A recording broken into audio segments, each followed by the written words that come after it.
Education first year ہمارا topic چل رہا تھا توارث ہیریڈیٹی، تو اس کی تعریف ہم نے پڑھ لی تھی، اسی طرح سے جینز کے بارے میں۔ تو آج ہم دیکھیں گے کہ بچوں کے نشو و نما کے وراثتی اصول کون سے ہیں۔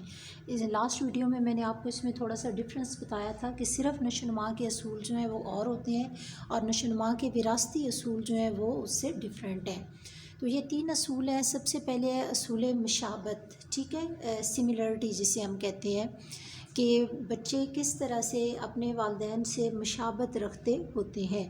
کیونکہ دیکھیں کہ یعنی کسی بھی خاندان کے تمام بچے جو ہیں وہ ایک ہی طرح کے ہوں گے، اور کسی خاندان میں والدین میں سے بچوں کو کوئی وصف منتقل نہیں ہوگا۔ ان چیزوں کو ڈسکس کرنے کے لیے یہ اصول جو ہیں یہ بیان کیے جا رہے ہیں۔ تو اس میں سب سے پہلے جیسے اصول مشابہت ہے، تو اصول مشابہت سے کیا مراد ہے کہ کس طرح سے مشابہ چیزیں، یعنی جو سملر چیزیں ہوتی ہیں، ایک جیسی ہوتی ہیں، ان سے کس طرح سے سملر ان جیسی ہی چیزیں جنم لیتی ہیں۔ اس کی مثال کیا ہے کہ جیسے کئی لحاظ سے بچے جو ہیں وہ اپنی ہی عمر اور نسل کے بچوں کی نسبت اپنے والدین سے زیادہ مشابہ ہوتے ہیں۔ عام طور پہ ذہین والدین جو ہوتے ہیں ان کے بچے بھی ذہین ہوتے ہیں۔ متوسط یعنی ایوریج جن کی ذہانت ہوتی ہے ان کے بچے ایوریج ذہانت کے ہوتے ہیں، اور جو کن ذہن بچے ہوتے ہیں یعنی والدین ہوتے ہیں ان کے بچے بھی کن ذہن ہوتے ہیں۔ تو اسی طرح سے والدین کی یعنی جو ذہانت ہے اور ان کی جو صلاحیتیں ہیں، جیسے آپ اس میں دیکھ لیں کہ ان کی کمپلیکشن ہے، ٹھیک ہے، اسی طرح سے بالوں کا ٹیکسچر ہے، یہ ساری چیزیں جو ہیں، آنکھوں کا رنگ، اسکن کا کلر، اور ذہانت، کسی کام کو کرنے کی صلاحیت، تو یہ وہ چیزیں ہیں جو ہمیں وراثت میں والدین سے یا باء و اجداد سے بچوں میں منتقل ہوتی ہیں۔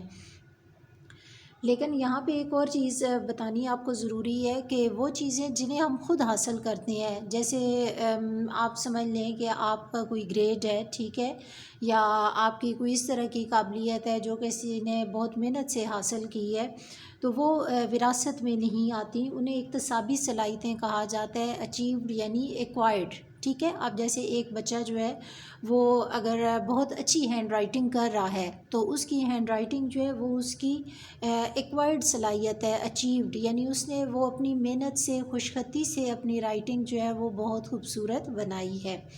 تو اس طرح سے وہ جو چیزیں ہوتی ہیں وہ وراثت میں نہیں شامل ہو رہی ہوتی، اس پہ ماحول کے بھی اثرات ہوتے ہیں اور بھی بہت سے ایکسٹرنل فیکٹرز ہوتے ہیں، تو اس کی وجہ سے وہ صلاحیتیں بچوں میں پائی جا رہی ہوتی ہیں۔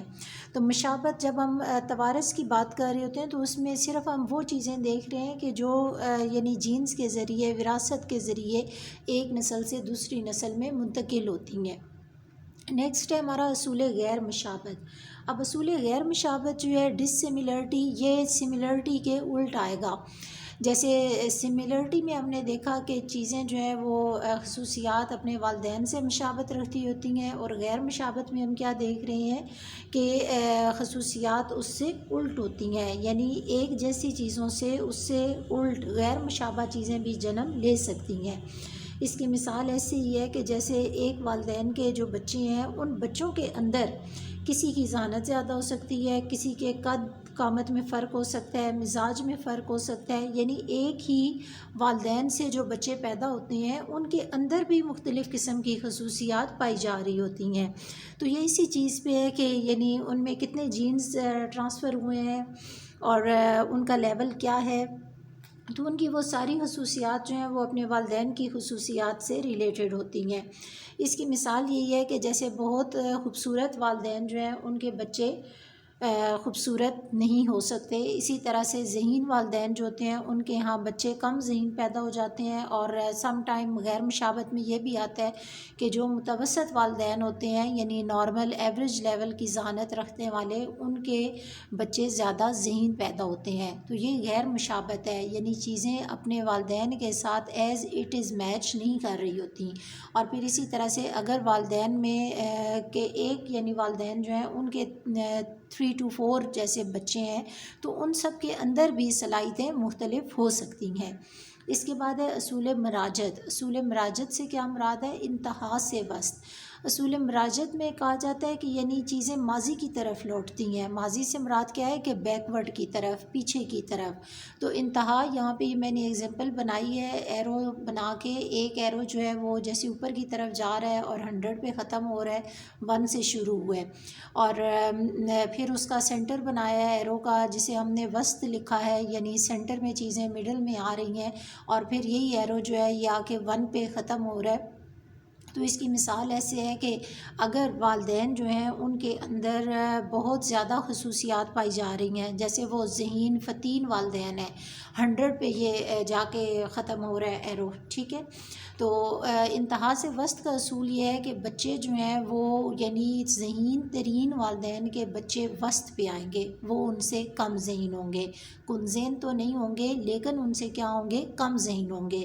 یعنی اس کے بارے میں یہ کہا جاتا ہے کہ اصول مراجعت میں بچے جو ہیں نہ ہی انتہا کی طرف جاتے ہیں اور نہ ہی بالکل 0 پہ آتے ہیں، 1 پہ آتے ہیں، بلکہ یہ سینٹر میں رہتے ہیں. تو یہ جو وسط لکھا ہوا ہے یہ بچوں کا لیول لکھا ہوا ہے کہ اس میں بچے جو ہیں وہ انتہا سے وسط کی طرف، یعنی یہ 50-50 کی رینج میں رہیں گے.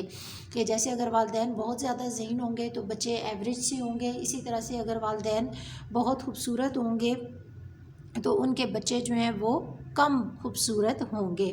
تو نشو و نما کی انتہا سے وسط کی طرف اس کی 2 وجوہات ہیں کہ بچوں میں غیر معمولی اور صاف اپنے والدین کے جینز کی اس کی عکاسی کر رہے ہوتے ہیں، لیکن مجموعی طور پر وہ جن جینز کے حامل ہوتے ہیں وہ ان جینز سے جن سے وہ خود پروان چڑھے ہوتے ہیں قدرے کم ہوتے ہیں. کیونکہ آپ دیکھیں کہ کریکٹرسٹکس جو ہے نا وہ ایک نسل سے آتے آتے آتے اور پھر آخری سٹیپ پہ آتے اس کے اندر خصوصیات کم ہونی شروع ہو جاتی ہیں. تو پھر یہ ممکن ہوتا ہے کہ والدین میں سے ایک دوسرے کی طرح وہ غیر معمولی نہ ہوں اور ان میں وہ جینز نہ ملے ہوں جو یعنی ان میں بہتر خصوصیات پیدا کر سکتے ہوں. تو اس طرح سے پھر کئی دفعہ یہ بھی ہوتا ہے کہ کن ذہن والدین کے بچے ان کی نسبت کم کن ذہن ہوتے ہیں. یعنی اگر ہم یہ بات کر رہے ہیں نا کہ فطین والدین کے بچے ان سے کم فطین ہو سکتے ہیں، یعنی ذہین ہو سکتے ہیں، تو یہاں پہ پھر یہ بھی ہے کہ کم کن ذہن، یعنی اگر والدین کن ذہن ہیں تو ان کے بچے ان سے کم کن ذہن ہو سکتے ہیں. تو نیکسٹ ٹاپک ہم پڑھیں گے. Thank you.